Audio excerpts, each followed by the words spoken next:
Hey budget gardeners, Vita Loki here. Join me today as we pot up some petunia seedlings. So let's go.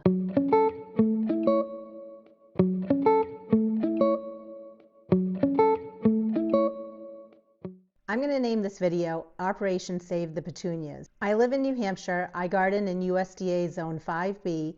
My average last frost date is around May 15th, and that's based on my zip code. Today is March 3rd. I'm about 10 and a half weeks away from my average last frost date. This was my first year sowing Dollar Tree Petunia seeds. Together we sowed them on February 21st, and that was about 10 days ago. And if you missed the video where we sowed the petunia seeds together, I'll put a link to it down in the description below. I wanted to give the Dollar Tree Petunia seeds a try.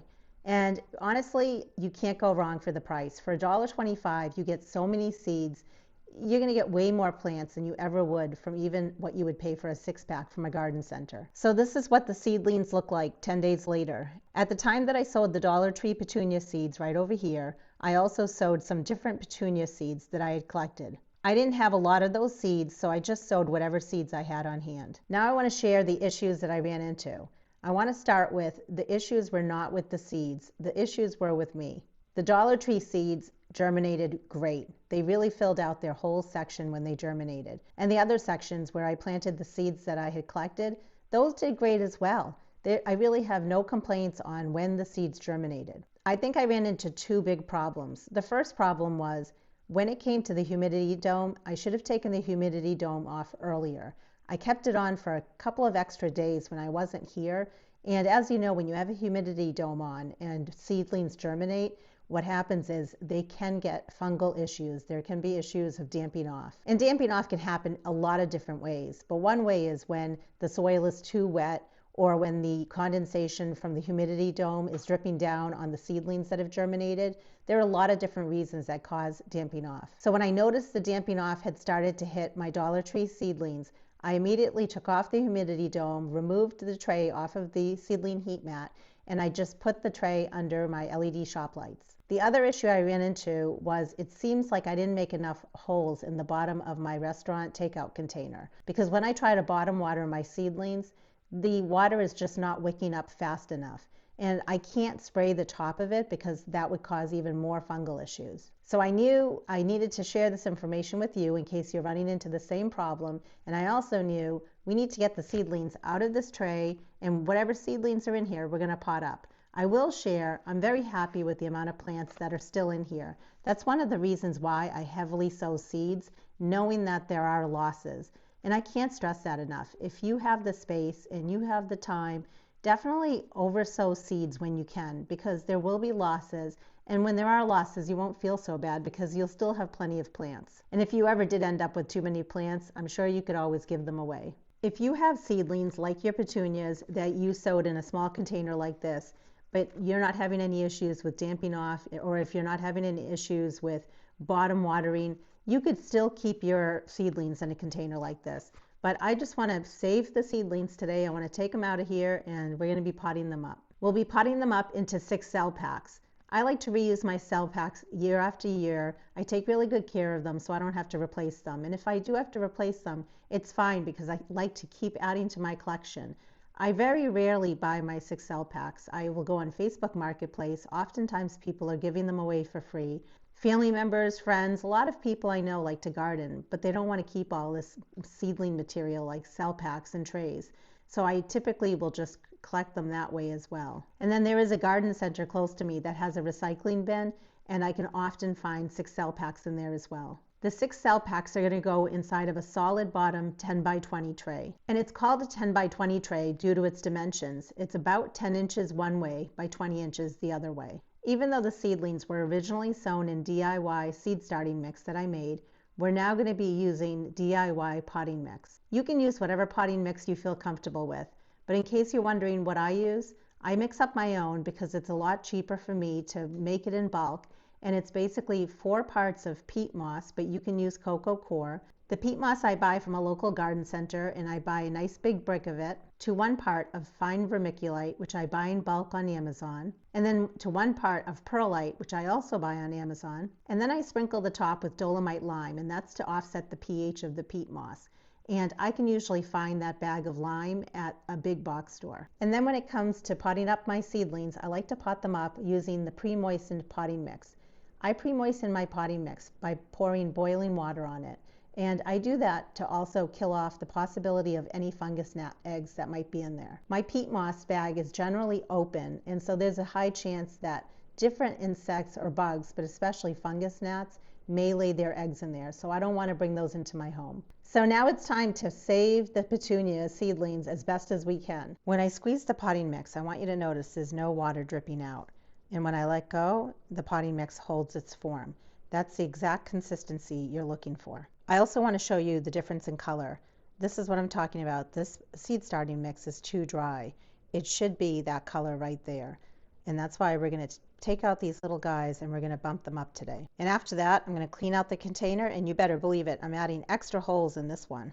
Here's the 6 cell pack that we're going to use, and it has some good drainage holes in the bottom. And we're just going to fill it up. Whenever you fill up any container, any pot, any tray, always make sure that you're getting the soil to settle.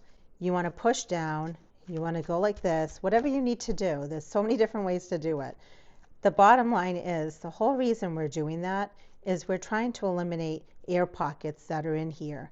Because if you don't do that, what's going to happen is when it comes time to bottom water, you might find that one cell is getting nice and wet and one cell just never will get wet. It stays a light brown color and you don't know why. That's usually what's happening there, is that you didn't get out the air pocket out of a certain cell. So that's really important, especially when it comes to bottom watering. So you can see I'm just lightly pressing down. We also don't want to press down too hard, because then when the plant starts creating roots, it won't be able to nicely create those roots. So press down, but just don't press down too hard. We'll take off any excess potting mix that we have here. So I just created a label and it says Petunia, Dollar Tree. Some of you have asked me, where do I get these little labels from? I got them when I ordered some pots a long time ago on Amazon. You can use something that you have in your house. You don't need to buy anything. You can take small yogurt containers, cut them up in strips. You can use those. You can use Venetian blinds. You can even use plastic knives and just cut those in half, or whatever you have handy that's around your house. I'm just going to use a pen. That's what I have handy to make some holes in here, so that then when we prick out our seedlings, we can easily put them in the holes, and then we can close up the holes around the base of the seedling very easily. So what you're looking at is a close-up shot, and I'm going to point right now to what are called the cotyledon leaves. Those are the very first leaves that appear on a plant. And now what you're looking at are the first set of what are called true leaves.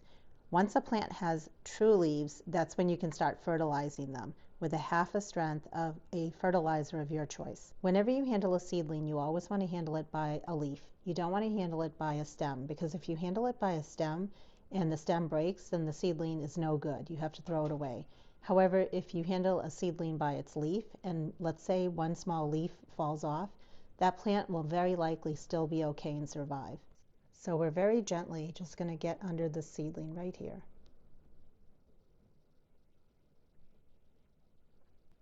And that's what it looks like. It actually has a pretty good root system going on for it.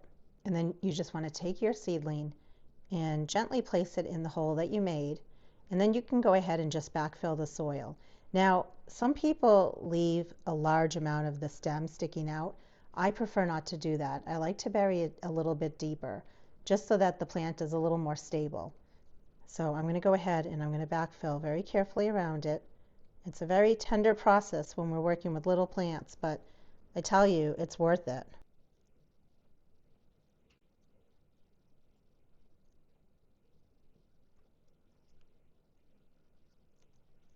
And that just shows you from that angle what the little seedling looks like. And notice again, I don't have a bunch of the stem sticking out, just a little bit of it. And that's very important. And also, once this gets placed under the grow lights, if you keep the grow lights very close to your seedlings, you will not have leggy seedlings. But all of a sudden, if the stem is showing much higher than the soil and it's kind of flopping over, that means that your seedling has become a little too leggy. Let's go ahead and do another one. just like that. And we'll place our little seedling right in there. My goal for the rest of this afternoon is to pot up the rest of my seedlings in that tray.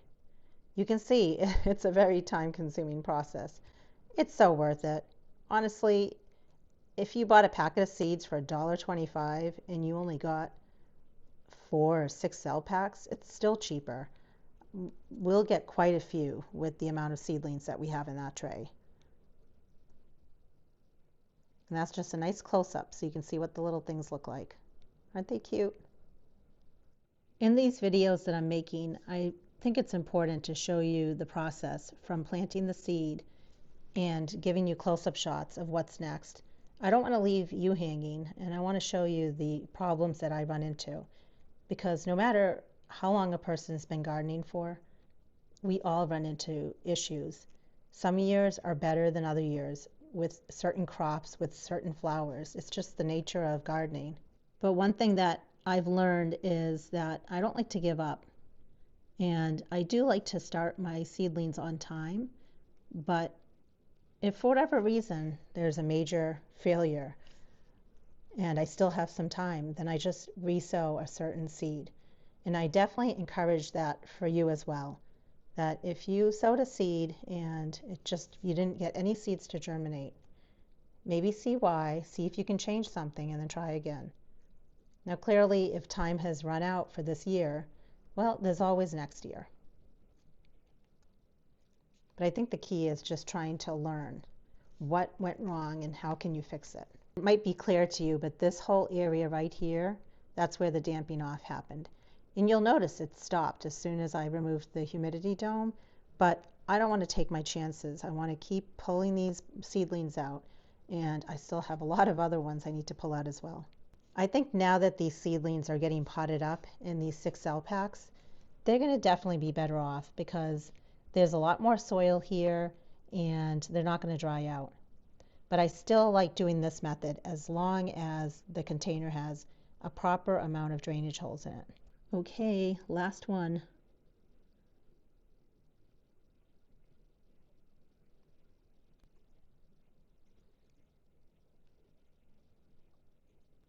And that's what they look like. Nice and happy and tucked in there. And I still have quite a few seedlings to go. And notice right here, there are very few seedlings. But again, when I planted the seeds, I didn't have many seeds at all. So whatever came up is fine by me. I plan on bottom watering my seedlings, and I will only bottom water them when they start to look dry or feel very light. There's no set days on how many days a week I bottom water any of my seedlings. It's always based on individual plants and individual 6 cell packs. If a cell pack is feeling light and the top layer of it looks dry, then I will bottom water it. But if the cell pack next to it is very heavy and very wet, it won't get water. Once the petunias have their first set of true leaves, that's when I'll start fertilizing them. I'm going to fertilize them using Miracle-Gro, and I like to mix it in my water. I'm going to be mixing it at a half strength. It's going to be diluted because the seedlings don't need that much fertilizer. They just need a little bit of fertilizer. I made a video that talks about bottom watering and fertilizing. In case you want to see that, that's also down in the description. The 10 by 20 tray that will have the 6 cell packs filled inside of it with petunias will then get placed back under my grow lights. My grow lights come on at 5 a.m. They go off at 9 p.m. So they're on for 16 hours a day. The video where I show you a little more about my grow light system is also linked down below in case you want to check that out. I also have an oscillating fan that runs in the room at the same time that the lights come on, and it stays on the full duration of that time. The fan adds movement in the room, and it also just makes for stronger seedlings. The other thing a fan does is it dries off the top of the soil a little bit, and that's actually a good thing for the seedlings. Let me know if you're growing petunias from seed, and if so, which variety are you growing? I want to know how they're doing. Are they thriving or are they struggling like mine were? I'll be sure to make updated videos when I bottom water and fertilize my petunia seedlings, when I pinch them back, and then when I harden them off and bring them out in my landscape. And until the next video, make it a great day with gardening.